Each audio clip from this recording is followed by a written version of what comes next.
ప్రజల సౌకర్యార్థం రేగొండ బస్టాండ్ నిర్మాణ పనులను త్వరితగతిన పూర్తి చేసి అందుబాటులోకి తీసుకురావాలని రవాణా శాఖ మంత్రి పొన్నం ప్రభాకర్ అన్నారు. ఈ మేరకు రేగొండ మండల కేంద్రంలో బస్టాండ్ నిర్మాణ పనులకు ఎమ్మెల్యే గండ్ర సత్యనారాయణరావు, జిల్లా కలెక్టర్ రాహుల్ శర్మతో కలిసి మంత్రి పొన్నం ప్రభాకర్ ముఖ్య అతిథిగా హాజరై శంకుస్థాపన చేశారు. గోరికొత్తపల్లి, రేగొండకు కలిపి ప్రజలకు సౌకర్యవంతంగా ఉండాలని నూతన బస్టాండ్ కోసం శంకుస్థాపన చేసినట్లు తెలిపారు. ఎన్నో సంవత్సరాలుగా రేగొండలో బస్టాండ్ నిర్మాణం అనేది ఇక్కడి ప్రజలకు ఒక చిరకాల వాంఛ అని, త్వరలోనే నిర్మాణం చేపట్టి ప్రజలకు అందుబాటులోకి తీసుకొచ్చేలా చర్యలు చేపట్టినట్లు తెలిపారు. ప్రతి పల్లెల 18 ఏళ్లు పైబడ్డ మహిళలందరికి ఇచ్చినాం. 10 ఏళ్లు అహనా పిల్లంట సినిమా కోట శ్రీనివాసరావుది ఎంతమంది ఇచ్చారు, కోడి పైన కట్టి చాలా బాగుంది, రుచిగా ఉందని చెప్పినట్టుగా డబుల్ బెడ్రూమ్ లో మాట చెప్పి ఒక్కరు కూడా అమలు చేయలే. ఇవాళ ఈ ప్రభుత్వం నియోజకవర్గానికి 3500 ఇళ్ళు ఇచ్చి పేదోడికి ఒక కళ నిజం చేసే విధంగా ఇళ్ల నిర్మాణం చేపడతా ఉంది. ఈ విధంగా అన్ని రకాల కార్యక్రమాలు జరుగుతూ ఉన్నాయి.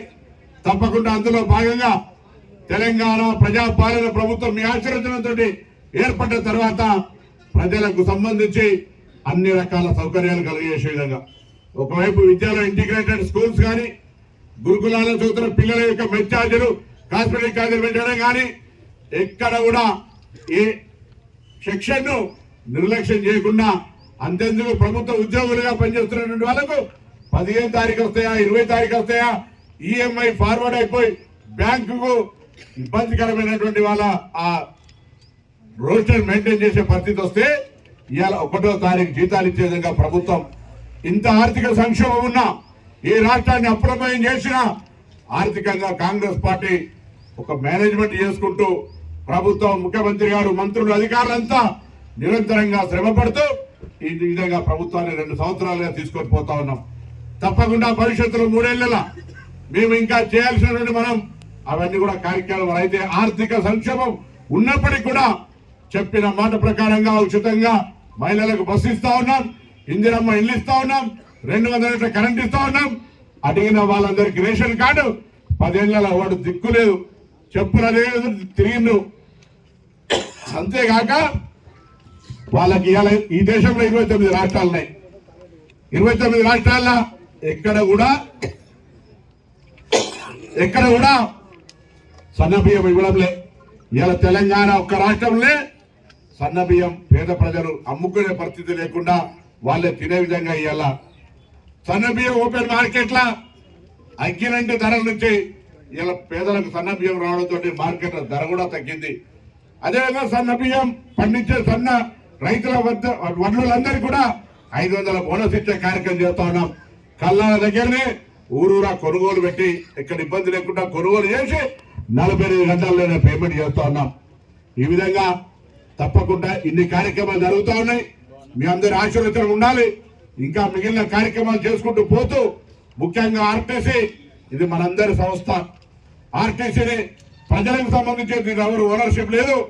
మనందరి సంస్థను కాపాడుకుంటూ ఈ విధంగా ఒక ఇన్ఫ్రాస్ట్రక్చర్ ప్రజల సౌకర్యాన్ని పెంచుకుంటూ ముందుకు పోవాలని సందర్భంగా నేను కోరుతూ, మరి రేగొండ చౌరస్తా మీద బస్టాండ్ ప్లానింగ్ మంచిగా చేసి పబ్లిక్ కన్వీనియంట్ గా ఉండే విధంగా మరి కన్స్ట్రక్షన్ స్టార్ట్ చేయాలని కోరుతూ మరొక్కసారి ఇక్కడ ఉన్నటువంటి రేగొండ మండల కేంద్రంలో ఈ భూపాలపల్లి జయశంకర్ జిల్లాకు నియోజకవర్గానికి నడిబొడ్డు రేగొండ. ఈ రేగొండ ఇటు గోరుకొత్తపల్లి మండలం, అదేవిధంగా ములుగు జిల్లాకు పోయేటువంటి దారికి సెంటర్, ఇటు చిట్యాల, టేకుమట్ల, మొగులపల్లి మండలం కూడా ప్రజలకు ఇది సెంటర్గా ఉండేటువంటి రేగొండ. ఈ రేగొండలో ఎప్పటికీ 50-100 మంది కాదు, సుమారు ఒక 400-500 మంది ఎప్పటికీ ప్రయాణికులు ఉంటారు. మా ఆడబిడ్డలకైతే మూత్రశాలలకు కూడా ఇబ్బందిగా ఉంది. అదేవిధంగా ఇక్కడ బస్ సెంటర్ కావాలని ఎన్నో సంవత్సరాల నుంచి చిరకాల వాంఛ, ఇక్కడ చాలాసార్లు కోరారు. ఈరోజు ఆ బస్టాండ్ నిర్మాణం కొరకు 3,75,00,000 మనకు మంజూరు ఇచ్చినటువంటి మన ఆర్టీసీ రవాణా శాఖ మంత్రివర్యులు, బీసీ వెల్ఫేర్ మంత్రివర్యులకు ఈ నియోజకవర్గ ప్రజల తరఫున పొన్నమన్నకు మనస్ఫూర్తిగా ధన్యవాదాలు తెలియజేస్తున్నాం. ఈ కార్యక్రమానికి ఫౌండేషన్కి వచ్చినటువంటి మంత్రి గారికి పెట్టిన తర్వాత చాలా ఉపయోగపడుతుంది. ఇది ఒక 6 బస్సులు ఆగే విధంగా బస్ స్టేషన్ ఉంది. ఎంఆర్ఓ గారు ఆ తహసీల్ ఏదైతే ఏడి సర్వేతోని ప్లాన్ గీసి మీరు మొదలుగా ఈ నక్షతో పంపిర్రు ఇదే సైట్ను. ఈ సైట్ మీకు హ్యాండ్ ఓవర్ కూడా చేయడం జరిగింది.